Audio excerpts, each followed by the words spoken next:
It's Staci and Hutch. Say Too Much. It is our video podcast. And Staci, how are you? I'm great. I'm rested. I'm tan. I'm ready. Do we have to do our intro? Oh, yeah. What's the intro today? Welcome to the podcast. It's the thing where we sit down together and we talk about stuff that we don't talk about on this show. Our social media manager makes us do that. We don't have a professional intro. We really don't, because our little podcast is different every single time. So it's not really about anything.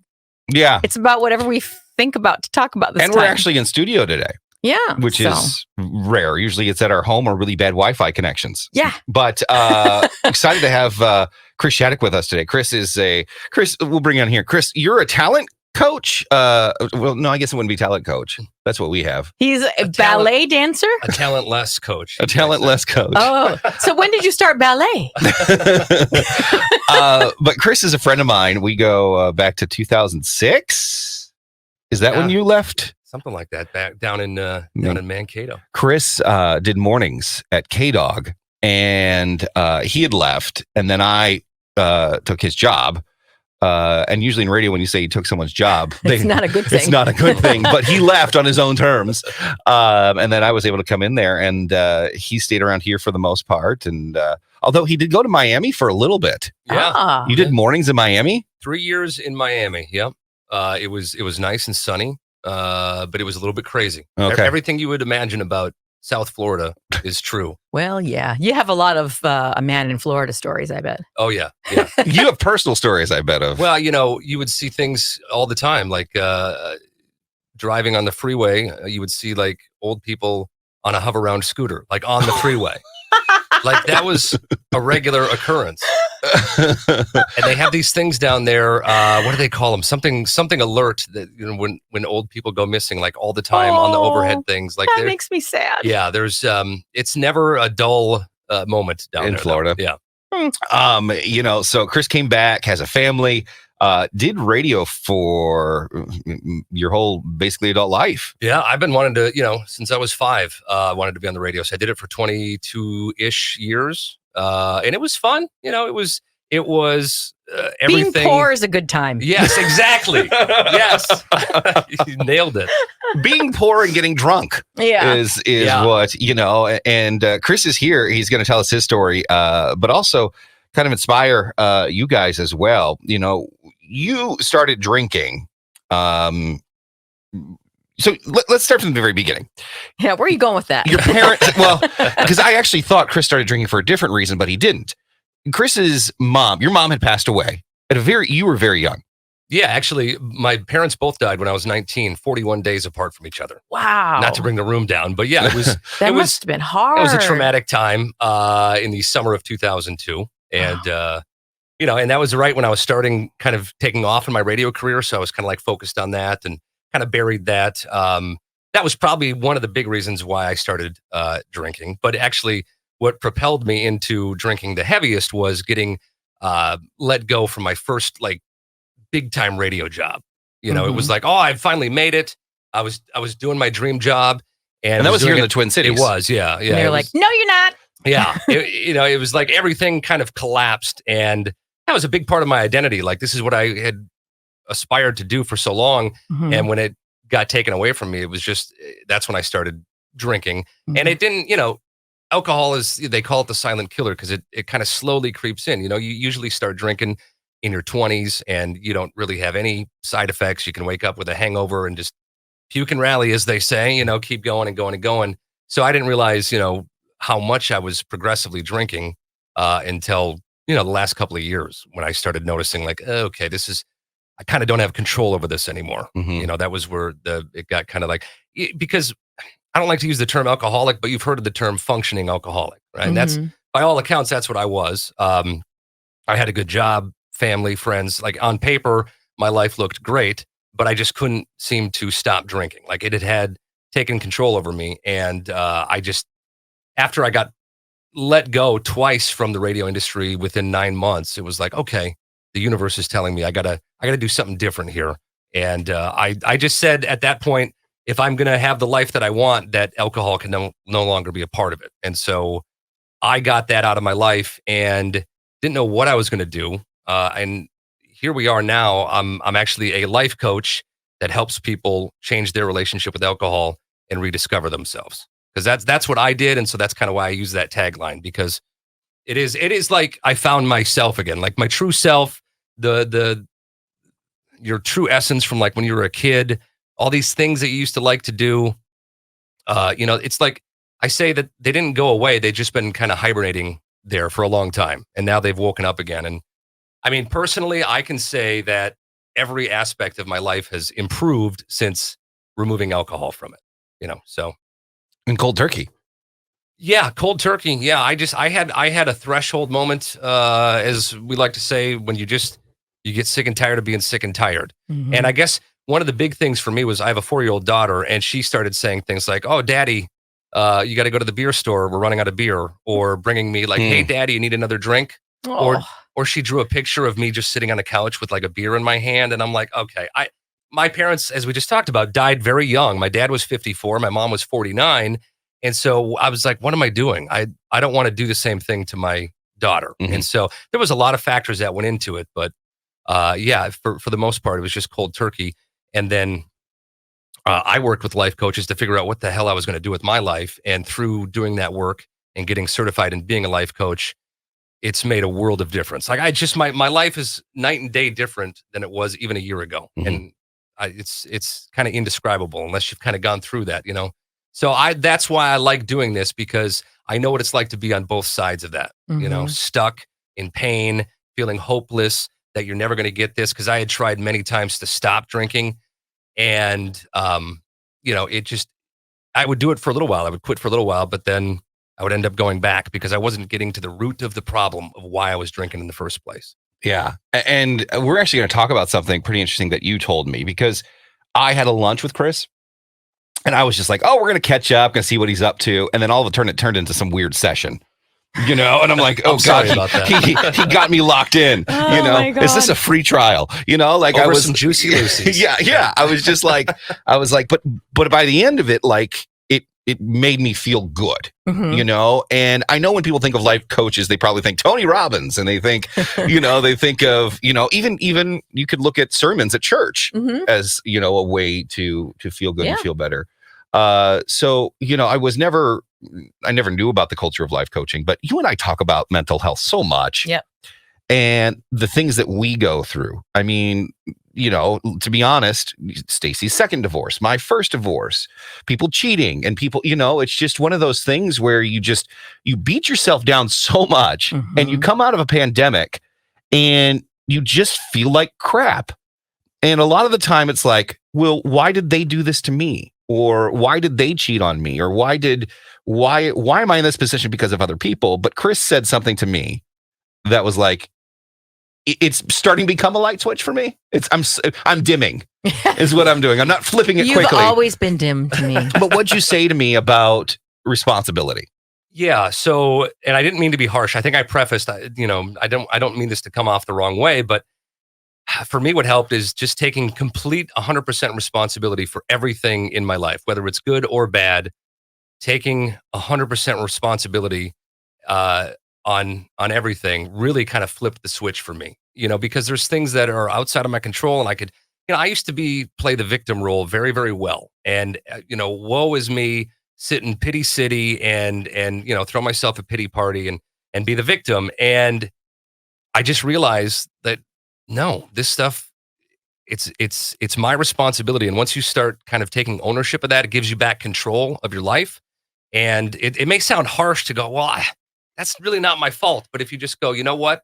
I'm going to take responsibility. It starts to kind of shift things. How do you take responsibility when someone cheats on you? Well, you think about it. You let them treat you like that. You let them do certain things that let them get away with certain things that they've done. I kind of get what you're saying, because, I let him go sit in the garage by himself for hours on end and didn't say, why aren't you in here? Why are you doing that? I didn't go confront him really.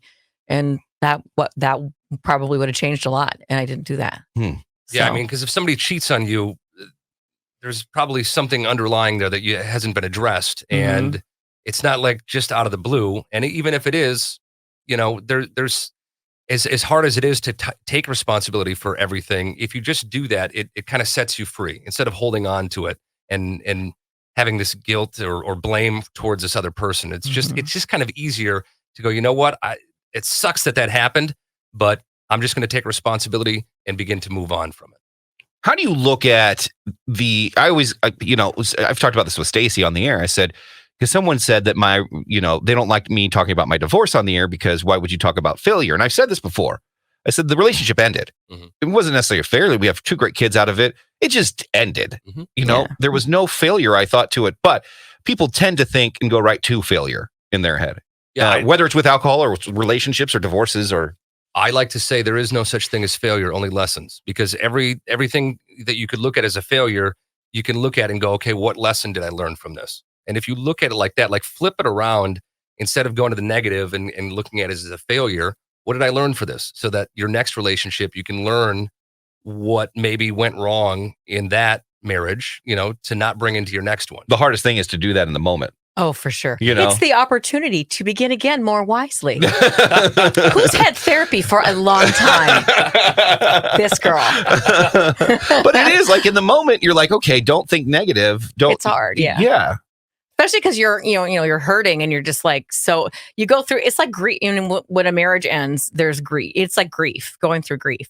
You've got disbelief, you've got anger, you've got sadness, and you go through all of them probably at the same time. So it's kind of brutal. It's not stages, it's a buffet at once. Yeah. It's not fun. I remember, and I've had this moment too, where the end of my relationship, Staci was at the point up until the point I was going to, we talked about divorce and stuff. She's like, I was going to tell you, stop being an a-hole. I know you something was up, and I knew something was up, and you hadn't, you weren't yourself, and we weren't because we used to have all these heart to hearts, and stuff. And I was like, he's not really opening up to me. I'm like, something's wrong with him. I've got to say something. But that's so typical with men, shutting down. Oh, for sure. And I was about to say, okay, real talk time. What is wrong with you? You're being mean to me on the air, and it's weird. Yeah. And people are starting to say stuff like, what's his problem? Now I'm mean to you off the air. I know. And it's normal. And it feels so good. It feels much better. So when you have that moment of shutting down and you have that moment of maybe someone wanting to not confront, talk to, or whatever it may be, how do you handle that when it comes to, personality traits and people being different, whether you're in a relationship or not, or it's a friend that's having a problem with alcohol? Is that something that the friend takes on, or is that something that, I didn't see it at the time? What do you mean exactly? How does a friend deal with that? How does someone come up to someone and say, did someone come up to you and say, look, Chris, you got a problem. You've got an issue. No, not because nobody would have ever known that I was drinking. I hid it very well, which happens with a lot of that. It's you suffer in silence. Even my wife probably didn't realize to the extent that I was drinking, but in something like that, it has to be your own decision. When it comes to. But see, you were smart in realizing it, though. Yeah, it took me a lot of time. People don't realize that, and that part of my overarching message that I want to reach out to people is that you don't have to wait until you hit rock bottom. When it comes to drinking or maybe gambling, any sort of unhealthy thing. I want to help people before they get to that place. Spot. Yeah, because, take control now. Again, it's really about taking control of yourself and looking inward instead of, I was always looking outward. I was always looking like, what's going to make me happy? Who's going to make me happy? Who's going to give me permission to make my life good, instead of looking inward and really asking myself, what are the things that I want that's going to make me happy? And I think a lot of the times, people kind of just go through life on autopilot and don't really stop and slow down and go, am I really doing what I want to be doing in my life? Am I with the right person? Are they making me happy? Is my career fulfilling me? Or am I just kind of in the comfort zone because it's too scary to step outside of that? Mm-hmm. And I think the whole comfort zone thing is a big thing that a lot of people are in, because it's just too much risk in their mind to really go for it and do what they want, because they maybe have the golden handcuffs with, they got the good benefits, they got the 401k, and they go, that was me. My identity was, I'm a radio person. And if I'm not on the radio, who am I? Who's going to like me? This has been my whole life. It was scary to think outside of that, what I was going to do, and being forced to do something else. Now I've completely discovered, oh, okay, this is who I really am.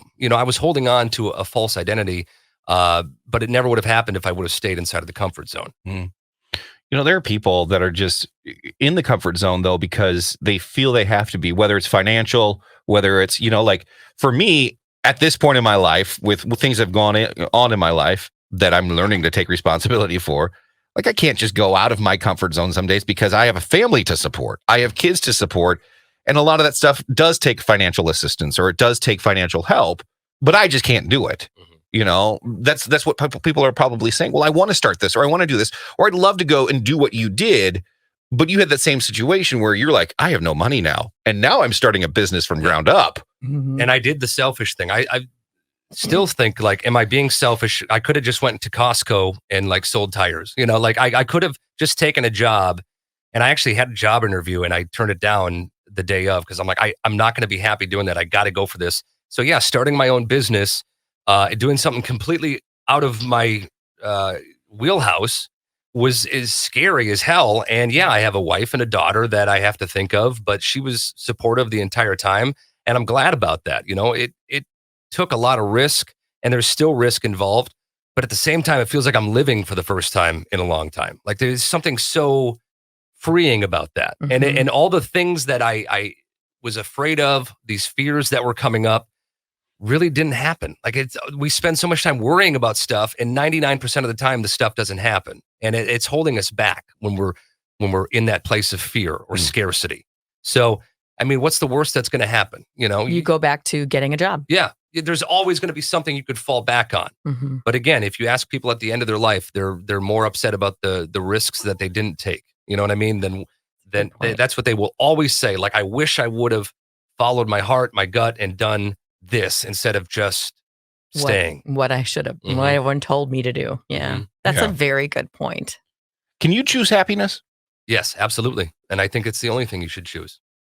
And, I put out a thing yesterday, a video, and I said, I just got 5 words for you. Stop talking. I'll just say crap to yourself, because each one of us does it in our heads constantly. We're always putting ourselves down. And you've probably heard the term before. If you allowed somebody else to talk to you the way that you talk to your own self, you wouldn't be friends with them, because it's just it's nasty. That is so true. It is so true. Wow. It's just so nasty inside of there. And so, one of the things I work with people on is learning how to combat that. And everybody has these saboteurs, these things that sabotage them. Like my big one is a people pleaser. I've been a people pleaser my whole life. And, so we kind of look at what your saboteurs are and how to combat them. Because the first step in any of this is just kind of being aware that it's there. Because otherwise, if you have your head in the sand or you don't know your enemy, you can't attack it. So if you know, okay, I have a pattern of doing this, and you feel it coming on, you can identify it, you can name it, and tell it, thanks for coming, go ahead and be on your way. Which sounds like woohoo stuff, but it does work, this kind of stuff. This really going inside and slowing down and figuring out who you really are and what you really want deep inside, Man, I didn't even think about the whole friend thing. Like I wouldn't be friends with myself if I talked to if that person talked to me the way that. Yeah. And it's funny too, because, people in this area, I think because a lot of us are, German, Stoic Germans and Scandinavians, Norwegians, and there's no showboating. You don't toot your own horn. So, people don't boast about themselves, or they don't want to. You can be proud, but you not out loud. So that's kind of part of it too. It's like you don't want to, come across as narcissistic. Right, exactly. So even, you just talk, you don't shine your light at all. You just don't want to do that because people are going to think that, oh, she's full of herself. But it's not that. Yeah. It's just not. So you talk down, you're just like, oh, I'm not that good. Oh, I'm terrible at that. No, you're awesome at that. So go ahead, take the compliment from someone else even. So yeah, that's even part of it too. So kind of always apologizing when you don't need to. Right, apologizing for such yourself. A Minnesotan thing. Yeah. No one in Florida ever. When I lived there, no one apologized for anything. No. Our producer does that. She apologizes for things that she didn't even do. Yeah, I know. It's like, come on, girl, you're awesome. Yeah. And a lot of people I've heard say, well, self-care is selfish. Like I don't want to. I can't take care of myself. And I would use the analogy of like when you're on the airplane and you got to put your own oxygen mask on before you can help others. Like if you're in a good place, you're going to be able to help others. If you're not in a good place, you're not going to be able to. So self-help, self-care, self-love is the number one most important thing. You know, you got to figure out what it is that's going to make you happy before you can work on other people. If you're not well, you can't help other people. Right. I always like this one too, because it sort of makes me feel like this is me. I don't have to set myself on fire to make other people warm. That's good. Yeah. Because I feel like that's what I do. Yeah. I think a lot of people do that, you know? It's definitely, like you said, especially here in Minnesota. You know, that's just kind of how we were raised. Yep. Well, the fire's out, people. Well, it's so hard. You know, Staci and I joked about this the other day, and it's 50% a joke, 50% real, is that we keep ourselves busy. Staci and I do. This is the type of people we are. So we don't look at how sad our lives are. You know, like we do things to make sure we're busy and our minds concentrate on other things. Now, obviously, that last part's an over-exaggeration and more of a joke than anything, because we have great lives. We got great kids. We got great friends. You know, Staci just came back from Luthra. You know, I mean, you said it right. Well, they did. When I'm serious, I can say it right. But we tend to distract ourselves from the real maybe issues, because the one thing that I get so mad at Staci about, and she gets mad at me about a lot of other stuff, we just don't have time for that. But there's only one thing that drives me crazy about Staci, is that she doesn't take care of herself, and she does everything for herself, and she makes herself too busy, you know? But we realize that, again, we're doing that because if we don't make ourselves busy, what are we doing? We're sitting and we're thinking about our own lives. And sometimes that might be healthy. I don't know. But I also I don't like to accept help. I want to do it myself. I can do it myself. Even if it takes her 2 more hours? Yeah, that's a big one. I had the same thing. Like asking for help was it's very hard big for me. thing. Yeah, you want to be able to show that you can do it on your own. So, but she's a strong, independent woman. You know. But I have bruises now from it. Yeah. You heard that? I did. Yeah, yeah. Like it's the first thing I said to you. Instead of calling someone, and it's not that she had to take out a loan for someone to fix this. You know, it was just she wanted to do it herself, and it took her 2 hours longer, and she got bruises because of it. And I'll probably end up having to call, anyway, it'll come back. Anyway. Yeah, it'll come back again, and it'll happen again. But it's one of those things where a lot of people, they think they're okay, but that's only because they're distracting themselves from the real problem. Yeah, well, a lot of people are afraid to really sit with their emotions because they don't want to know what's going to come up. It can be terrifying. Yeah. But I always like to use the analogy. It's like, a 10-year-old boy falls off his bike, scrapes up his knee, and he goes, he's trying not to cry. When it's like, no, dude, just cry, let it out for 30 seconds, and then you're going to feel so much better. Like, that's the same with us. We need to get our emotions out. It's okay to release these things because they're still going to be in there. So let them come out. People are afraid to cry, to get emotional, to really get deep. But that's when the real transformation can begin. Oh, gosh. See, what we've been doing was putting them deep, deep down, and then piling a bunch of food on top. And so that wasn't working. I was piling the alcohol on top. Yeah. So yeah. That's what happens to us a lot of. But we're so trained, like, especially in this business, and I don't know if other people can relate in their job, but in this business, we're trained, not so much our show, I guess, but to act a certain way and to be a certain way and to not get mad when people text you and yell at you and call you stupid. And yeah, we kind of changed that. We've changed that narrative. But at the same time, when you're getting beaten down at your own job or in your own family or whatever it may be, coming out of that hole is super hard.